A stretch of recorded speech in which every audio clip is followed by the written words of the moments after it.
Papalabasin ng administrasyon na ako ay isang terorista sa loob at labas ng Pilipinas. Para mailibing ako kasama ang katotohanan.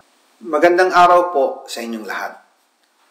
Bago ko ipagpatuloy ang aking paliwanag, nais ko munang magpasalamat sa inyo. Maraming salamat sa inyong bukas na isipan, sa inyong pasensya, at sa pagtanggap ninyo sa mga impormasyong aking ibinabahagi. Alam kong hindi madali ang mga paksang ito. Mabibigat at mahirap tanggapin.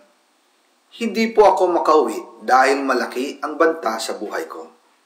Ngayon naman ay meron kaming natanggap na balita.